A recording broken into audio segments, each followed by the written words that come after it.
Una emisión más de Conexionistas y una emisión más enfocada en los temas de seguridad que, pues lo comentábamos ahorita, ¿no? Estábamos a punto de hablar de un tema de inteligencia, un tema que, pues que es de real y vital importancia, pero la realidad nos volvió a alcanzar y casi casi nos atropella con todo lo que está ocurriendo. Entonces, pues pueden ver, está con nosotros Fernando Pescador, él es nuestro experto en temas de seguridad, en temas de todo este tipo de cosas. Y vamos a platicar en un programa que promete estar, pues ahora sí que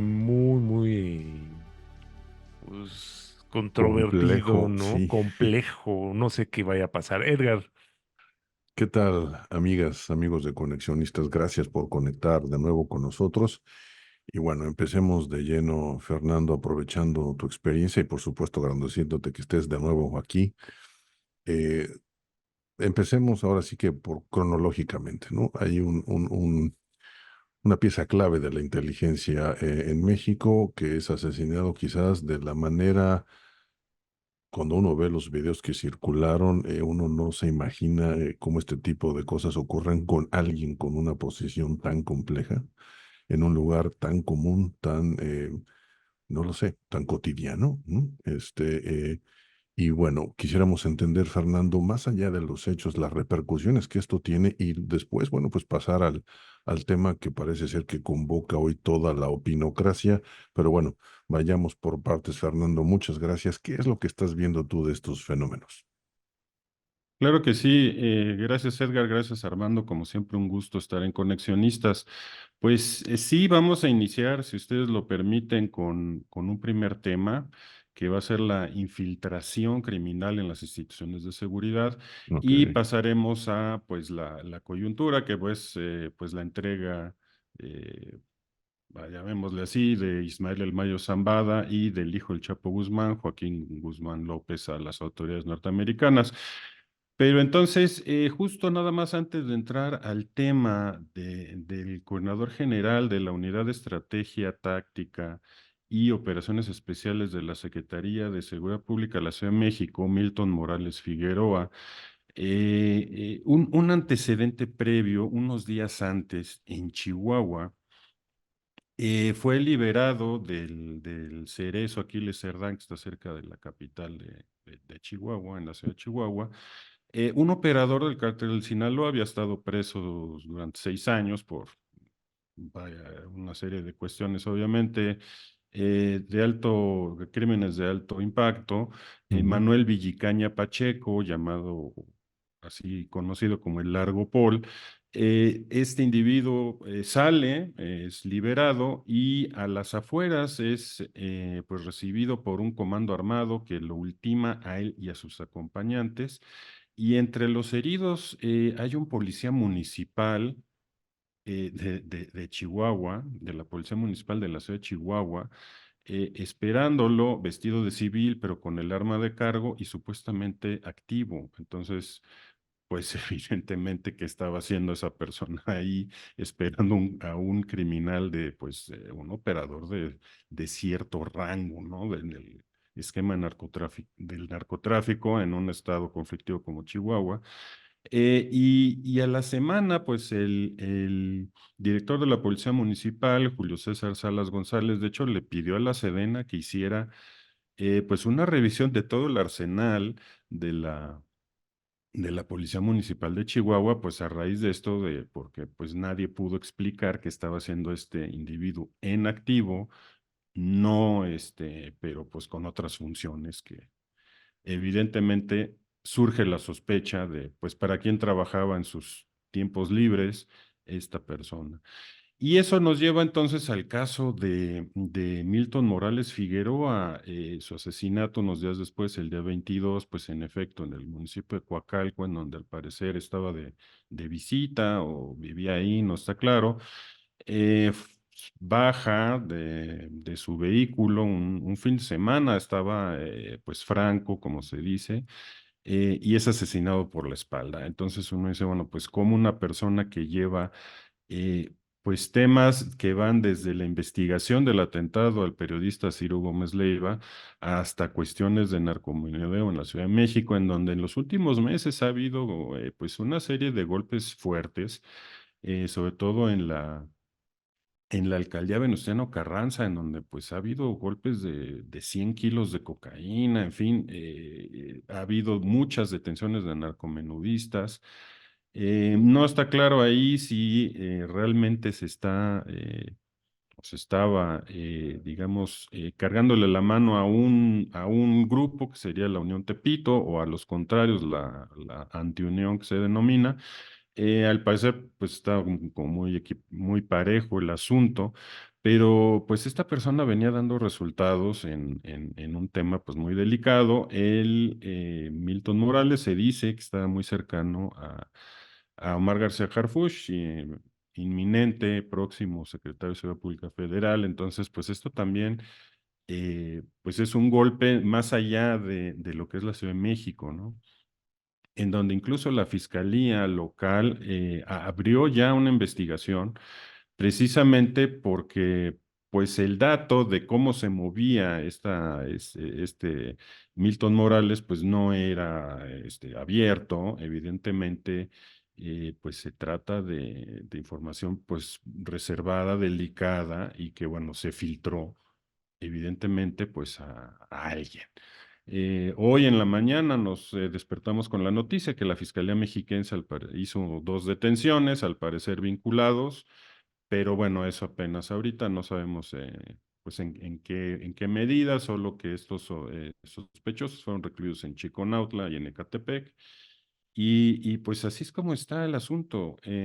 Si una persona como Milton Morales Figueroa, que tiene pues se supone todo un despliegue institucional para su resguardo y seguridad personal, y aún así es vulnerado, porque pues, finalmente fue lo que pasó, pues eso nos deja ver que pues sí hay una infiltración criminal, al igual que en Chihuahua. Pues son cuestiones que resultan aparentemente inexplicables en primera instancia, y lo es pues porque desde adentro se está filtrando información hacia los cárteles o grupos criminales en su amplia acepción.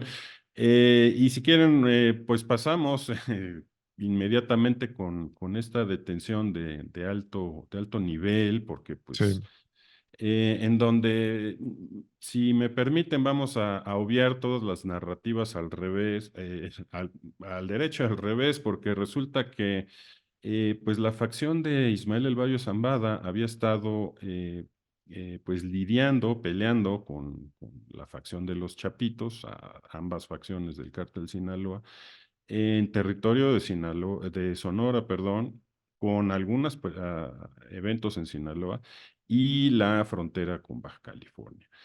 Entonces, pues zona, por decirlo menos, pues sospechoso que pues dos enfrentados de repente se suben a un mismo avión, y ese avión los lleva a Estados Unidos. Bueno,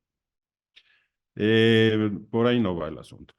¿Qué sí sabemos? ¿Cuáles son los hechos? Los hechos es que llegan a un aeropuerto, al aeropuerto Doña Ana, esto en el condado de Santa Teresa, Nuevo México, que está pegado a la ciudad del Paso, Texas, hasta 25 kilómetros, este aeropuerto que es pequeño, de la Garita del Paso y Ciudad Juárez. Y dato curioso, este aeropuerto Doña Ana es en parte un museo de aviación militar. Entonces pues digamos, parte de la administración sería militar de ese aeropuerto donde llegó Ismael El Mayo Zambada, junto con Joaquín Guzmán López. Entonces, pues se supone que una de las narrativas es que lo engañan y lo entrega a los Estados Unidos, y también es arrestado. No tiene sentido. Entonces, pues estos dos cabecillas pues son arrestados aquí en este pequeño aeropuerto. Y vale la pena, hay un dato interesante, porque al respecto pues salió el secretario de Justicia, ¿no? Merrick, a hablar del caso, pero también salió la directora general de la DEA, Ann Milgram. Y cosa curiosa, digamos que lo que es la oficina de campo de la DEA abarca del Paso, en El Paso, Texas, abarca también todo Nuevo México y parte de Texas. Y al frente está una oficial, Towanda Thorne James, de origen afroamericano, de Filadelfia, ahí fue donde inició su carrera policial, y pues digamos es ella quien últimamente pues está llevando algo del crédito, porque bueno, pues llegaron a su área, ¿no? A su división de campo. Y bueno, pues todo esto en el contexto de una álgida campaña presidencial en Estados Unidos. Entonces, pues realmente ahí en donde estamos. Y pues una hipótesis personal aquí es, independientemente de lo que se diga, pues el caso es que ya están bajo custodia de las autoridades de Estados Unidos.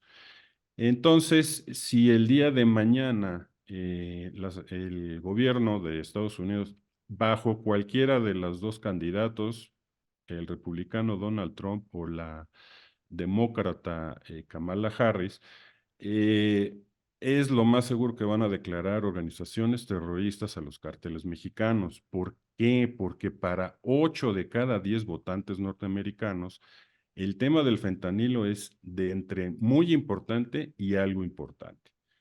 Entonces, ningún candidato presidencial o candidata pues le va a decir que no a 80% de los votantes en Estados Unidos, ¿no?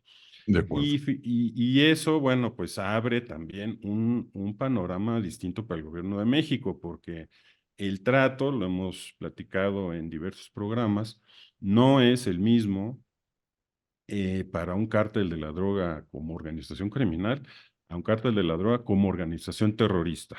Cambia por completo el trato en todos los aspectos. Y ya nada más para rematar, resulta que para el presupuesto de la Sedena 2025, pues ya trascendió que pues se está haciendo una compra vía licitación de 5,000 lanzamisiles.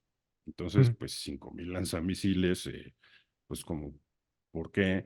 Y pues ahí da una idea de que pues está esperando pues un incremento en la violencia criminal en México.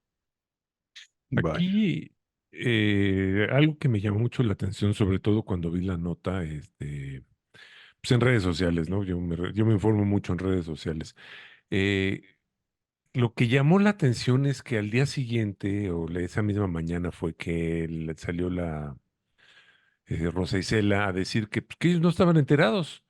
El mismo presidente también dijo que, aunque trató de decir que sí estaban en una acción conjunta, etcétera, etcétera, pues prácticamente se enteraron igual que nosotros, ¿no? Igual que la ciudadanía, igual que la gente que vivimos acá.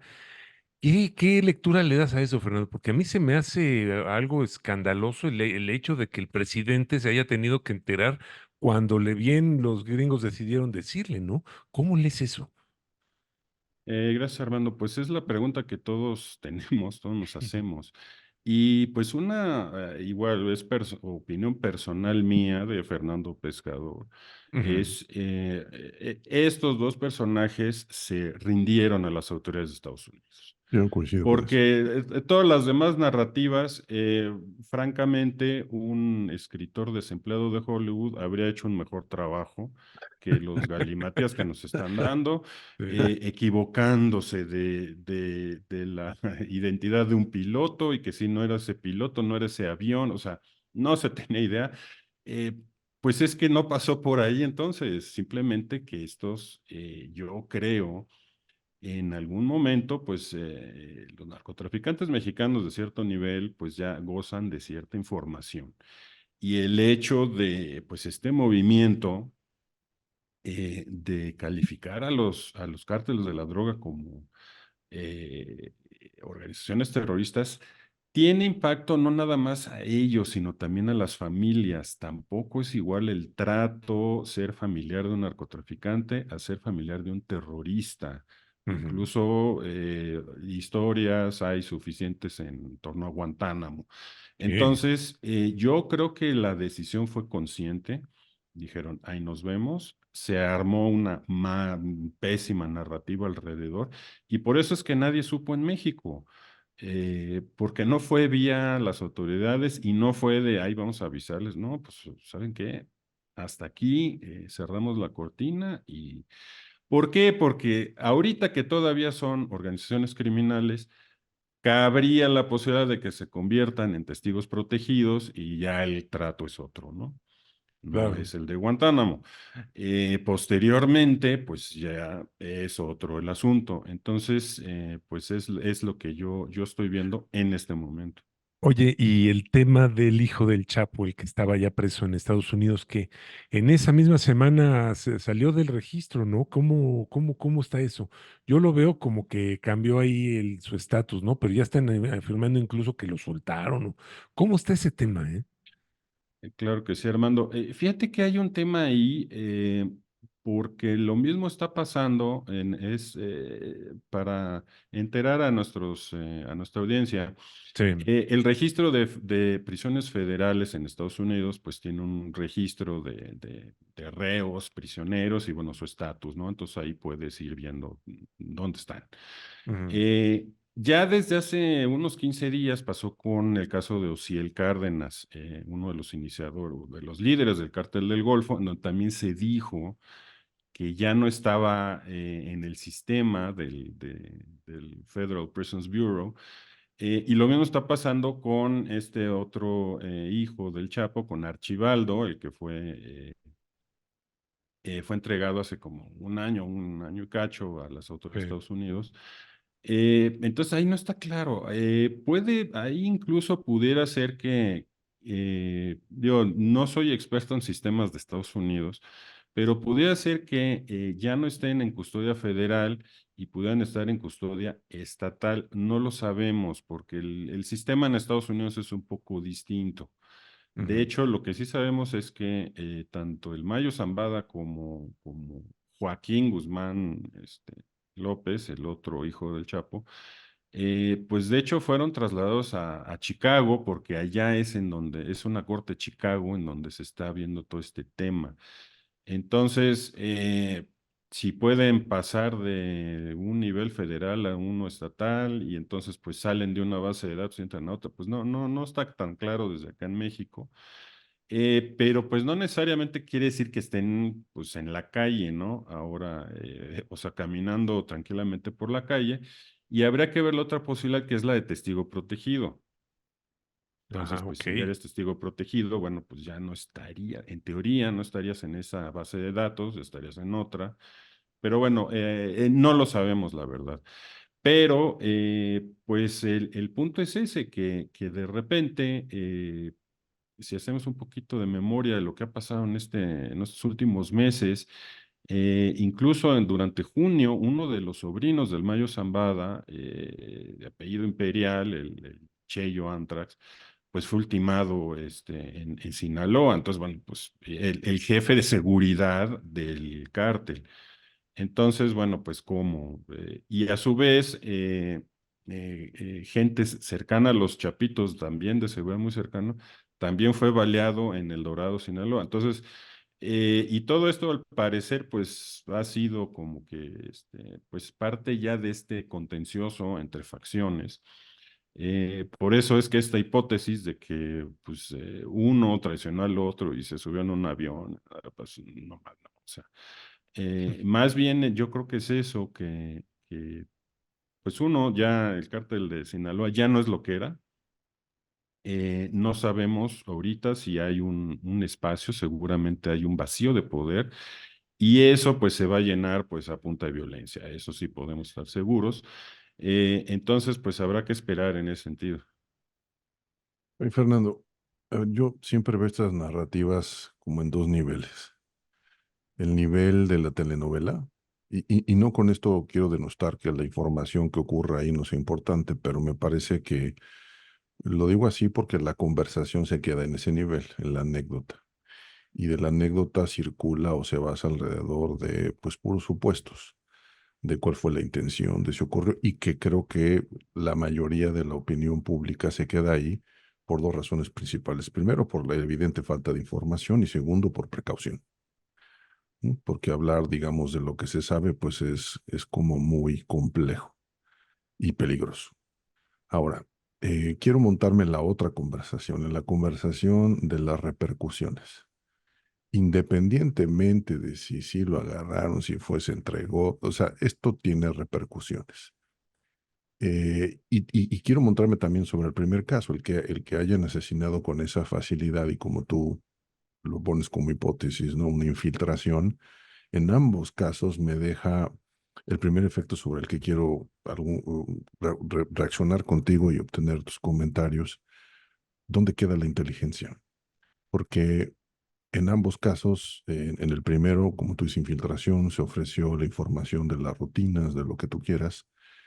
Y la pregunta ahí más allá de la filtración es que en esta conversación sobre todo en el caso de México, bueno, yo diría que posiblemente también en Estados Unidos, se maneja con frecuencia, ¿no? Esta creencia de que la inteligencia moderna, que es llevada a cabo con personal técnico, ¿no? De perfil técnico, no político, altamente instruido, con conocimiento de información, de estadística, de manejo de informática.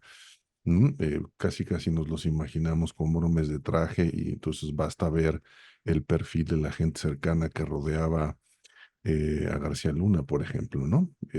Casi casi todos perfumados, ¿no? Egresados de universidades privadas, etcétera, etcétera.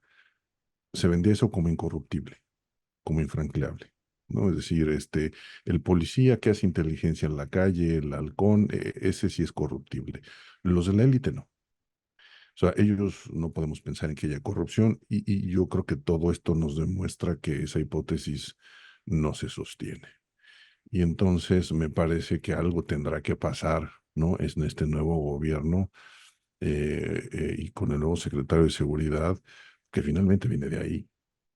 Y entonces no hacer algo al respecto me parecería, digamos, como contraproducente. Pero la primera pregunta, la primera reflexión que tengo para ti es, ¿qué es lo que se puede hacer?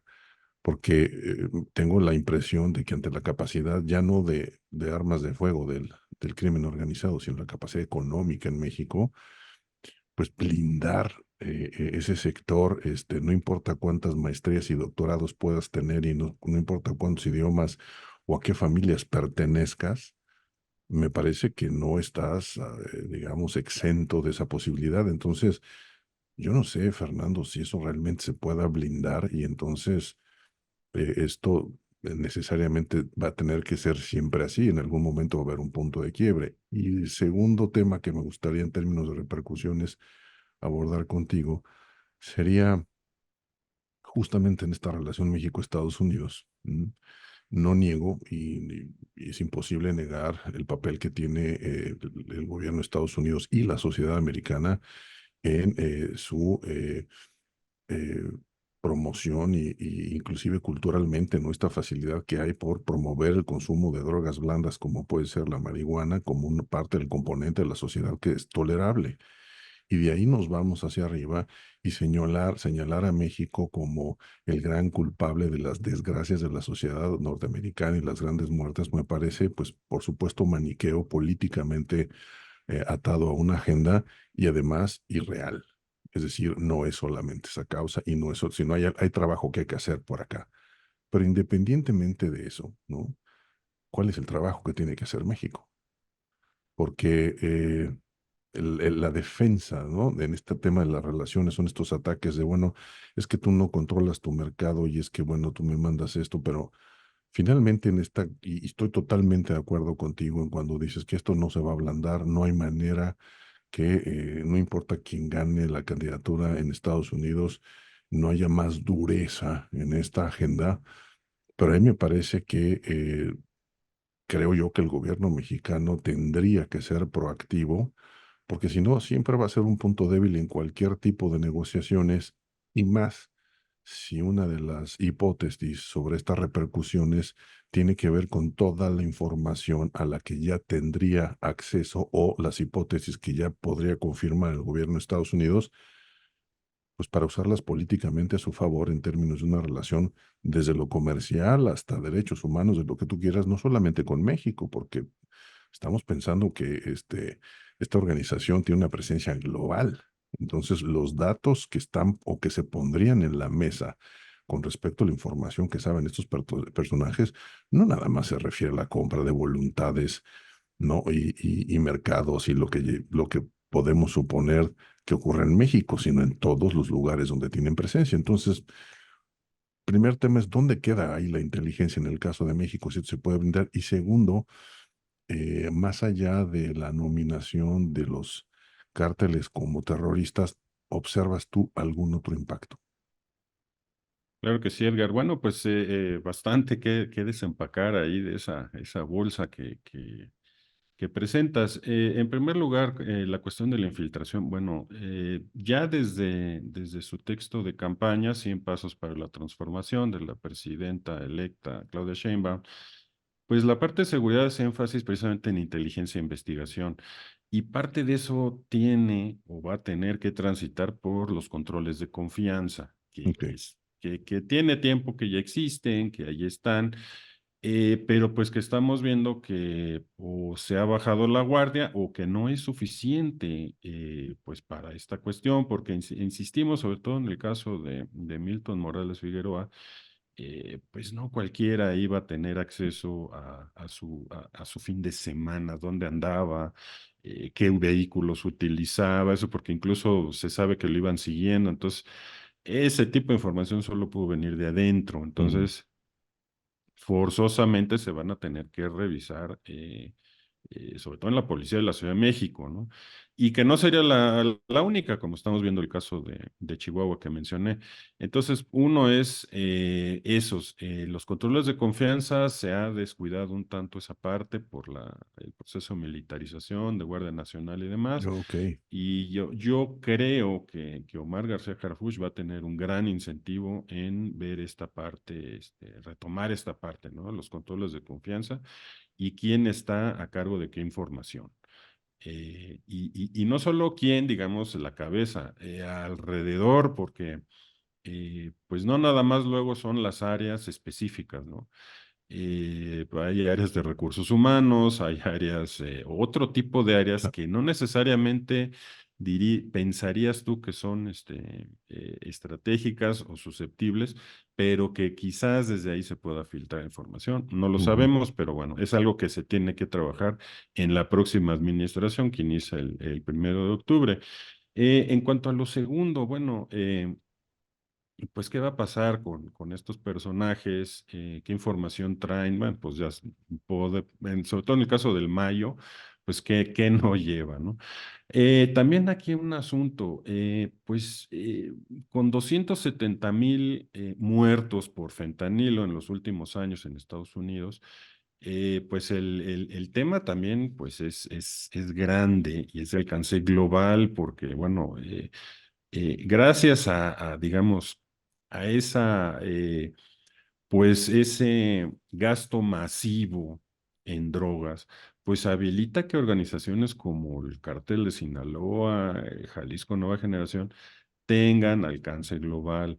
También lo comentamos hace tiempo, ya desde finales de 2022 hubo un reporte conjunto de la DEA con Europol. ¿Por qué? Porque en Europa está creciendo la presencia de drogas y personal delictivo mexicano.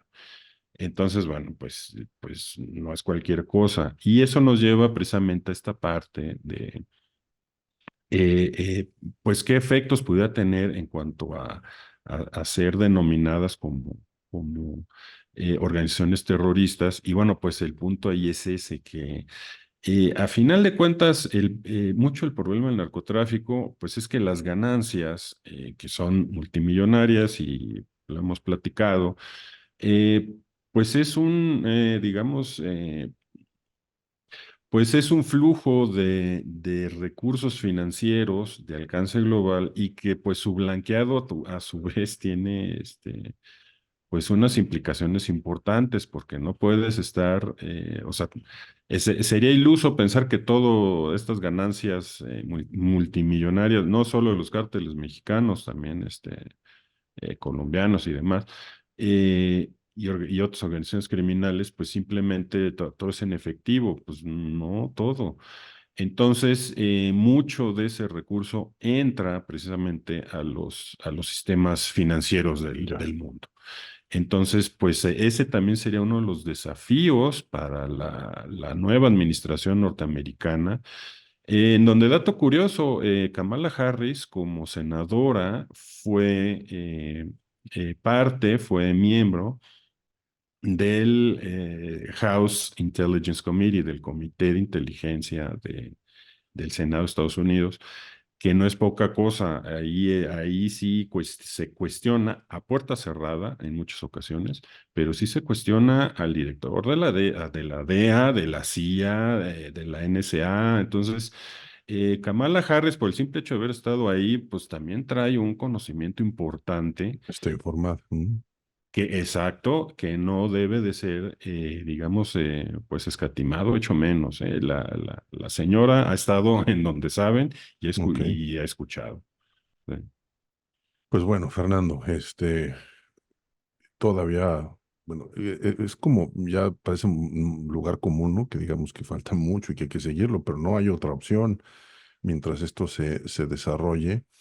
Y bueno, seguiremos dándote y molestándote, dándote lata, porque nos parece que este tema principalmente reencuadra la conversación de prácticamente todo.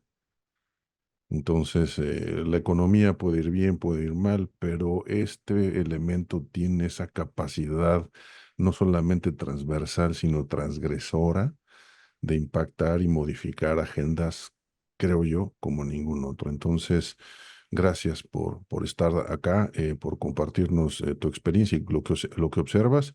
Y bueno, pues ahora sí que seguimos en esto, Fernando. Muchísimas gracias. Claro que sí, siempre un gusto con estos temas y cualquier otro.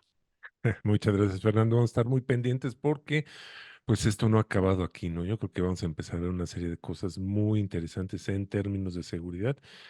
Y pues mientras la campaña ya avance y mientras todas estas investigaciones avancen, pues vamos a estar muy pendientes. Muchas gracias, Fernando. ¿Cómo te seguimos? ¿Cómo sabemos de ti en redes sociales? Claro que sí, Armando, para todos nuestros seguidores en Conexionistas, vía X, antes Twitter, en @Guzmán Pescador, pues para estos y otros temas. Magnífico, muchas gracias. Y nosotros somos Conexionistas MX, tanto en Facebook como en X. Somos Conexionistas México en Spotify y en YouTube. Nos encuentran como Conexionistas hacia secas en Telegram. La música que estamos escuchando es música de Alejandro Sabo, ahorita lo encuentran en YouTube. El diseño es de Sofía Reynoso y la encuentran en X y en Facebook. Muchas gracias, nosotros somos Conexionistas. ¿Te pareció interesante este video? ¿Quieres ver y escuchar más contenido de este tipo? Conviértete en un patrocinador de Conexionistas. Visita nuestro Patreon y escoge la manera en que tú puedes ayudarnos a seguir creando contenido de calidad. Encontrarás la liga en la descripción de este video. No lo olvides, con tu patrocinio puedes ayudarnos a realizar más contenido de calidad, contenido de Conexionistas.